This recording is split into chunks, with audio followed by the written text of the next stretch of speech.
Welcome to tarot reading. ఈరోజు మీ reading ఎలా ఉందో చూద్దాం. Piles 1, piles 2, piles 3. Piles 1, ace of pentacle.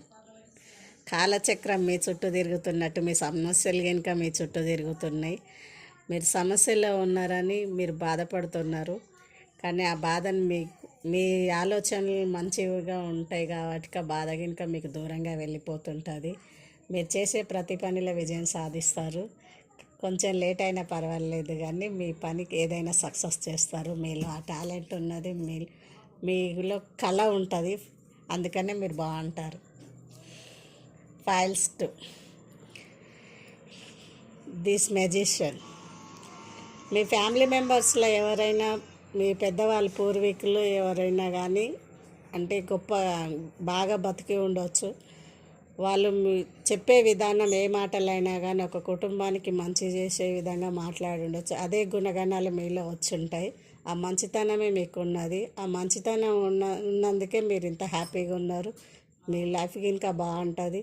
కానీ మిమ్మల్ని చూసి ఈర్ష్యపడే వాళ్ళు చాలామంది ఉంటారు. దాని గురించి మీరు ఎప్పుడు పట్టించుకోరు, కానీ ఎదుటి వాళ్ళకి అది అర్థమవుతుంటుంది. ఏమలో ఉన్న ఫ్రాడ్ అయిందని అనుకుంటుంటారు, కానీ అది ఫ్రాడ్ కాదు. మీలో ఉన్న మంచితనం, మీ నిజాయితీ, మీరు గెలుస్తారు దేంట్లోనైనా. మీ పట్టుదల మీరు ఎప్పటికీ వదలరు. Files 3, this fool. మీరు ఏదన్నా మీ సమస్య, బయట సమస్య ఏదన్నా వచ్చిందంటే మీరు గట్టిగా బిగపడుతుంటారు. అంటే దాని గురించి పదే 10 సార్లు ఆలోచిస్తుంటారు. సమస్య నుంచి ఎట్లా బయటపడాలా ఏందని. మీకు వచ్చే కోపానికి మీరు ఏది బద్దలు కొడతారో మీకే తెలియదు. దాని గురించి మీరు ఎక్కువ ఫీల్ అవుతుంటారు. ఇంట్లో ఉన్న వాళ్ళ మీద గట్టిగా అరుస్తుంటారు. అంతా మీ వల్లనే అని అంటుంటారు ఇంట్లో ఉన్న వాళ్ళని. కానీ మీకు ఎవరైనా సపోర్ట్ చేస్తే బాగుంటుంది అని మీరు ఎప్పుడు ఆశపడుతుంటారు. దేవుడిని ఎప్పుడు ప్రార్థిస్తుంటారు. భగవంతుడు మీ వంతున ఉంటాడు కాబట్టి ఖచ్చితంగా మీకు సాయం చేసే చేయి మీకు వెనకాల ఉంటుంది.